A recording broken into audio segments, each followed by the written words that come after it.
Salut les amis, c'est Jojo, j'espère que vous allez bien. Aujourd'hui je vous présente en exclusivité le Huawei Mate 9 qui a été présenté à Munich et j'y étais. Si vous me suivez sur Snapchat, vous le savez. Bref, c'est le premier smartphone qui sera commercialisé en France avec la dernière version d'Android, Android 7.0, et qui a la grande spécificité d'avoir les meilleures technologies disponibles chez Huawei sur un seul appareil. Et ce que je peux vous dire, c'est qu'il a l'air bon, même très bon. Et je pense qu'il va intéresser pas mal des clients qui ont dû renvoyer leur Galaxy Note 7. Ce qu'il faut savoir, c'est qu'ils ont présenté durant l'événement une autre version du Huawei Mate 9, la version Porsche Design, qui sera malheureusement pas disponible en France. Et c'est vraiment dommage puisqu'il est assez classe et on a un bouton Home qui se situe en bas de l'écran, qui regroupe en plus de la fonction bouton Home, et bien on a la fonction multitâche ainsi que la fonction retour juste en faisant des gestes dessus. Bon, ici je vais vous parler du téléphone qui sera disponible en France, le Huawei Mate 9 normal. Comme d'habitude, on a un appareil entièrement en métal et avec une finition très soignée ainsi qu'un capteur d'empreinte digitale qui se situe à l'arrière. Et ce que je surkiffe sur cet appareil, c'est son écran 5,9 pouces avec une résolution Quad HD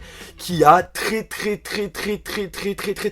peu de bords. En effet, en le comparant par exemple avec l'iPhone 7 Plus qui a un écran 5,5 pouces, eh bien il est légèrement plus grand que le Huawei Mate 9. C'est abusé. Au niveau des couleurs, il y a 6 coloris qui ont été présentées, mais malheureusement parmi les 6 couleurs, il y en a seulement 2 qui seront disponibles en France, la version grise et la version blanche. Et franchement, c'est vraiment dommage que la version noire n'est pas disponible puisqu'il est vraiment magnifique. Au niveau des caractéristiques, on est sur quelque chose de vraiment excellent. On a le meilleur processeur qui existe actuellement qui est le Kirin 960 qui a 8 cœurs, 4 cœurs cadencés à 2,4 GHz et 4 cœurs cadencés à 1,8 GHz. Au niveau de la RAM, on a 4 Go, au niveau stockage, on a 64 Go avec, attention, la possibilité de rajouter une carte mémoire pour augmenter la capacité de mémoire. Après, ce qu'il faut savoir, c'est que si vous n'utilisez pas l'emplacement pour pouvoir mettre une carte micro SD, eh bien vous pouvez mettre une nano SIM. Donc en fait, en réalité, derrière, vous avez la possibilité d'utiliser 2 nano SIM si vous le souhaitez.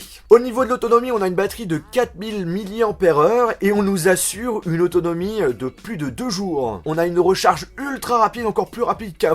En 30 minutes, on a la possibilité de recharger la moitié du smartphone, ce qui est quand même énorme. Et en plus de cela, il n'explose pas. Et justement, c'est une des remarques qu'a fait le patron pour titiller Samsung. Au niveau de l'appareil photo, comme le P9, il est réalisé en partenariat avec Leica, avec un double objectif photo. On a un objectif 12 mégapixels qui prend des photos en couleur, et un autre de 20 mégapixels qui fait des photos en monochrome. Et on a une ouverture 2.2 pour les deux.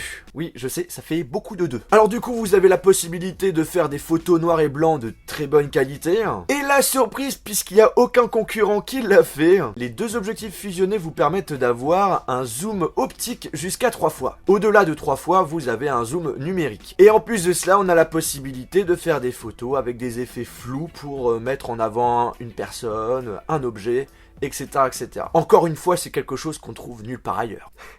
Et puis pour la partie caméra frontale, on a du 8 mégapixels avec un grand angle. Sinon au niveau de la vidéo, on peut filmer en 4K et on a un stabilisateur optique. Pour la partie fonctionnalité, on nous a présenté peu de nouveautés par rapport à ce qu'on avait avant, à part la possibilité de sécuriser certaines données grâce au capteur d'empreinte digitale. Après, pour ma part, ce n'est pas gênant qu'on nous présente pas de nouvelles fonctionnalités, puisque si c'est pour nous présenter des trucs qui vont pas nous servir, voilà, c'est carrément inutile. Sinon, il sera sous Android 7.0 avec la surcouche du constructeur, mais qui est vraiment très minime par rapport à avant. Ce qui va notamment plaire aux gens qui apprécient le 100% Android. Ah aussi, j'allais l'oublier, mais c'est quelque chose de super important puisque quand j'ai vu ça, je me suis dit enfin, ça fait super plaisir. De base, on a la possibilité d'activer le tiroir d'applications. Donc plus besoin d'avoir toutes nos applications sur le bureau, on peut les avoir directement dans un gros dossier. Avant, on pouvait le faire, mais il fallait installer un launcher, etc., etc. Là, on peut le faire de base, donc ça, c'est plutôt cool. Au niveau du prix, la version Porsche Design avec 6 Go de RAM et 256 Go en stockage